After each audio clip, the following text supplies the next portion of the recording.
Alison again. So we've done a video that looks at all this warm-up and the stretching of the muscles.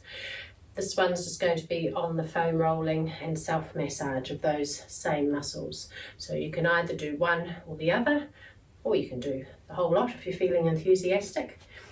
So starting with foam roller, you can have a nice smooth soft one, or you can go hard and bobbly depending on how much pain you like to inflict on yourself. I'm into hard and bobbly. So we're going to start with hamstrings. So bit of an arm workout, this one. You can roll through your hamstring, you can turn the leg. That will start to get into adductors. I'm working more on the inner thigh now. And then I can work more through the hamstring. And I can also work the outer thigh. If you find this gets very hard on your hands and wrists, if you make your hands into fists and lock through your wrists, it is easier. So you can mix it up, a little bit on wrists, a little bit on flat hands. The other thing you can do is do it by the couch, preferably not a hard bookcase like this one. I'll put a bit of padding there. So in this position, I can get into my hamstrings, but I've got my weight now on my elbows.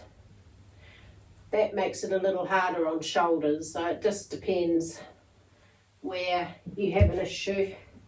If you have a shoulder problem, I wouldn't recommend doing it in this position, but if you have a wrist problem, it might be good. Okay, so that's how we get into hamstrings. Now I find the foam roller isn't specific enough for me with hamstrings. I like to use a ball. This one is a ball in a sock. It's the same as this little rubber ball. And this is a spiky massage ball. If you sit on a hard chair or step or something, you can get in with your ball, and it's a lot more specific, and I can get my whole body weight in behind that, so it gets in a lot deeper. So be careful, don't overdo it. And I can rock from side to side, or I can roll forwards and backwards. And I can just keep moving that ball around, get into different areas in the hamstring. So use your foam roller, or you can use a ball. Okay. I'm just rolling around. The smaller ball, I find, gets in deeper, just because it's less circumference. Again, I can, that's a good spot. Move from side to side. Okay, so that's how you do your hamstrings. Quads, you can do a couple of ways.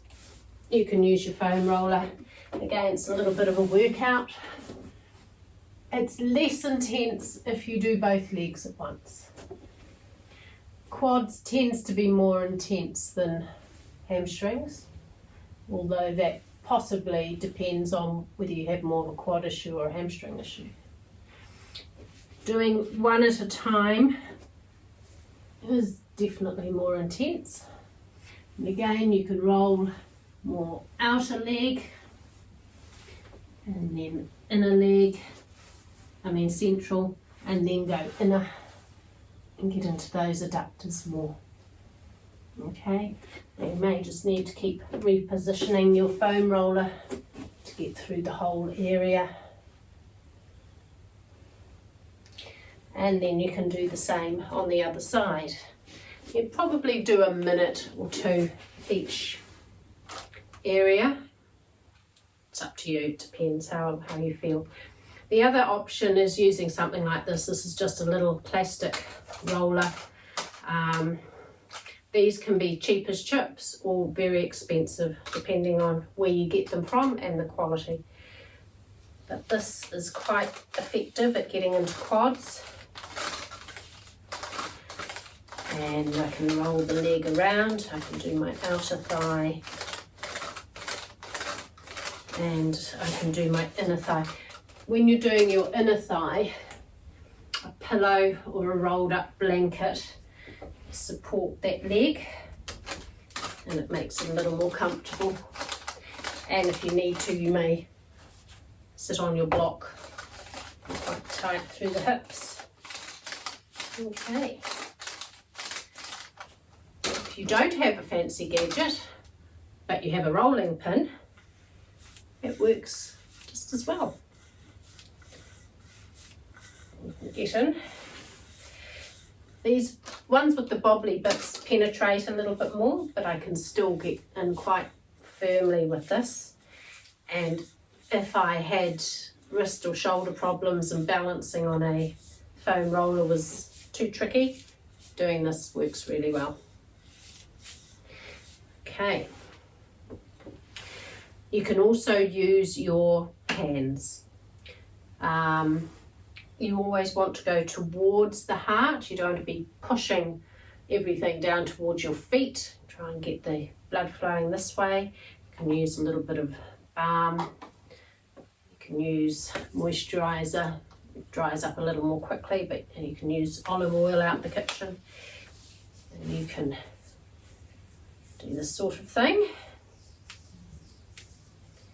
Using the knuckles is good. Knuckles get in nice and deeply. I can use both hands together, so I can put that hand in there, and I can use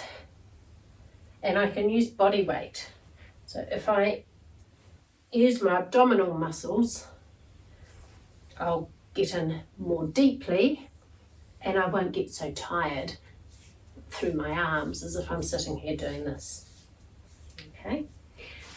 Outer leg, same thing. If you get a bit of something to bolster that knee, this part of your hand is good, and you can use the other hand to reinforce it. And coming up, again, I'm using body weight.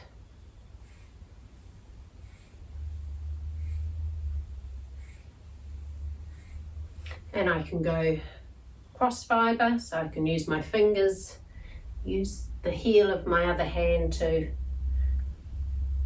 increase the pressure, make it easier. If I just use my fingers are going to get quite sore and tired. If I have the other hand there, my fingers will be much happier. Okay, and do a bit more of that sort of thing. Hamstrings are quite difficult to do with your own hands. It's hard to push in unless you've got a really strong arms or something. You can do a little bit of this with your hamstrings, but again, I don't find that works nearly as well as using a ball on a hard chair. Inner thigh, really good area to massage. Can be quite tender, so don't go too hard to start with. You can use the flat part of your fingers, or you can use the knuckles. I'm just using the flat bit. I'm using my other hand to help. I can use thumb if I want, but you're better to reinforce it against your fingers so that you don't ruin your thumb joints. Okay, and you can cross fibre as well. Again, you can use your fingers, use the other hand to reinforce those fingers. Okay. Often with these things, it's about doing a few minutes regularly rather than trying to do this for an hour yourself. It's very hard to self-massage for very long because you can't use the same body mechanics as a massage therapist does. When we're massaging, I can use my whole body and get into a much better position. Okay, so calf. Again, trusty rolling pin, and I can roll that up and down through my tibialis anterior. Now, notice I'm on the side of the leg. If I were to roll this up through my tibia, my shin bone, it would really, really hurt. So you're making sure you're staying on the muscle. Okay, again, this will get in deeper because it's quite knobbly. Okay, and then sitting with this muscle nice and flabby and relaxed like that, you can come up through the back. And again, use your body weight. If I sit here like this, I'm going to get really tired arms quite quickly, whereas if I do this, my body weight's doing most of the work, and I'm getting a little bit of an ab workout at the same time, which is always good.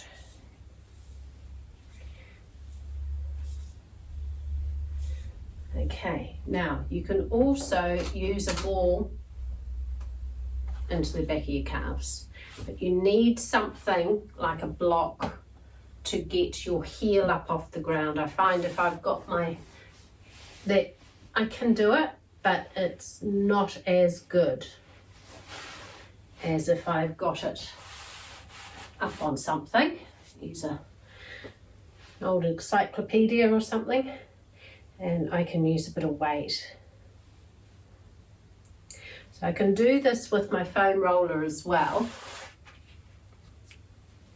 My foam roller is a little more general, so if you want to warm the area up first with your foam roller, you can roll to the inner calf and then more central, and the other one, do a bit on the other side. And doing all this massage is really good to help identify where the problems are. Because you may be aware you have a sore calf, but you may not be aware where in that calf is sore. And that can depend which muscle is affected. As I say, most Achilles problems I see, it tends to be more the soleus muscle than the gastroc. Can be both. But if you know where's sore, you know where to get in and rub. The thing with tight muscles and sore muscles is if you've got a sore knot in the middle of the muscle, you've got muscle fibres that go to one side of it and muscle fibres the other side of it. If I stretch that muscle, the muscle fibres this side and this side will stretch. This really sore knotty bit in the middle may not. If it's not too bad, it will. If it's a real nasty knot in there, it may not stretch. So you can be stretching away on these either side, say, yeah, got my hamstrings nice and long, but they're still sore, and it's because there is this really tight, nasty knot in there.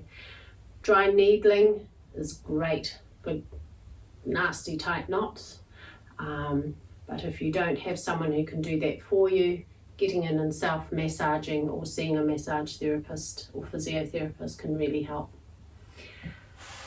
Okay, so we've addressed all those. One area we haven't done is the feet. A lot of people get very sore feet. As I mentioned before, if you're getting a sore Achilles tendon, that can be because of tight posterior calf muscles. If your pain is coming down into the heel, that's often because the tendon is so tight and it attaches on your heel. So as those muscles shorten up, pulls on the tendon, pulls on your heel, gives you heel pain, hurts to walk when you get out of bed in the morning, that sort of thing. And you're at risk of tearing your calf muscle, which isn't something you'd be overly keen to do, I shouldn't think. So loosening off the calf is going to help that. If you're getting pain on the inside of your arch, it can be your posterior tibialis muscle, and there's a couple of other little ones in there. They're the ones that turn the foot in that way. And if you are a walker or runner and you know your foot rolls quite a bit, and you can look on the sole of your shoe to determine that, that can be because of an imbalance in those muscles. So to get into this one, the easiest and best way is a bit of massage balm. Cradle your leg, get your thumb against your fingers, and you're going to slide that thumb on the inside of the bone. I'm following the tibia all the way down from the ankle and all the way up to the knee. And if that muscle is very tight and sore, it will shorten, it will pull on the tendon that's wrapping around the inner heel and under the foot. So a lot of that plantar fasciitis label can be remedied by working into your posterior tibialis. It depends what's going on and whether it is actually the plantar fascia that's the problem or whether it's the tendon and where it's attaching that's the problem. And then the outer muscles that take the foot the other way, the tendons for those run down and then under the foot that way. So you can bolster that leg and you can come up the outside of the leg like that. If you've sprained the ankle, as I say, this is usually people sprain the outer ankle, the lateral ankle, and these muscles can be damaged as a result. So getting in and loosening up any sore knotty areas can really help. Okay, and then if you still feel you need to get in under your foot, you can certainly use your thumbs, you can use your knuckles, but a golf ball's really good. A tennis or bigger rubber dog ball is okay, and that's a good one to warm it up with. You can do it sitting, better to have a little more height, so either sitting on a chair or standing, and I can get some decent pressure in there. But a golf ball will get in really well, definitely. Okay, so in through the arch. You can also go in on the ball of the foot, a little bit on the heel, but definitely through that arch. It's where most people have issues. You can also get a plastic bottle, mostly fill it full of water, pop that in the freezer, and then roll your foot over it as well. That gets into your feet. Okay,